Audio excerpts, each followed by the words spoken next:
ముందుగా టెలివిజన్ రంగంలో యాంకరింగ్తో తన ప్రయాణం మొదలుపెట్టిన నిహారిక ఒక మనసు మూవీలో హీరోయిన్గా నటించి సినీ రంగంలోకి అడుగుపెట్టింది.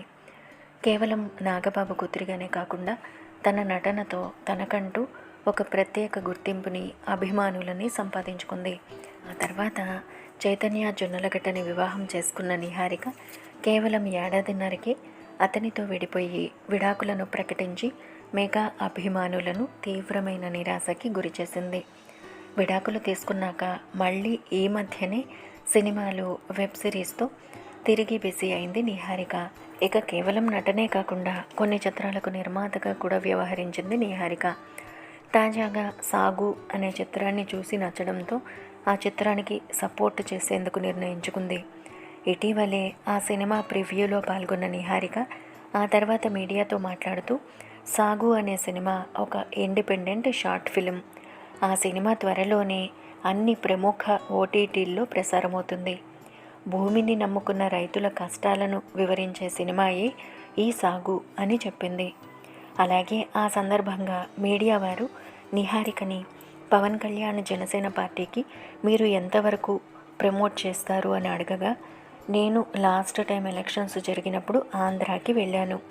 ఈసారి కూడా ఎలక్షన్స్లో జనసేన పార్టీకి సపోర్ట్ చేయడానికి ఆంధ్రాకి వెళ్తాను. మేమంతా ఎప్పుడూ కూడా మా బాబాయ్ పవన్ కళ్యాణ్ వెంటే నడుస్తాం అని చెప్పింది నిహారిక.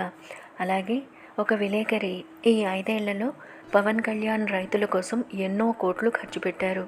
కాబట్టే మీరు కూడా రైతుల కష్టాలను వివరించే సాగు సినిమాకి సపోర్ట్ ఇవ్వదలిచారా అని అడగగా, నేను సాగు సినిమాని నిర్మించలేదు, కానీ ఆ సినిమా చూశాక నచ్చి సాగు సినిమాని సపోర్ట్ చేయాలని నిర్ణయించుకున్నాను. ఎందుకంటే బాబాయ్తో పాటు ఎన్నికల ప్రచారానికి వెళ్ళినప్పుడు రైతులతో స్వయంగా మాట్లాడి వారి కష్టాన్ని తెలుసుకున్నాను.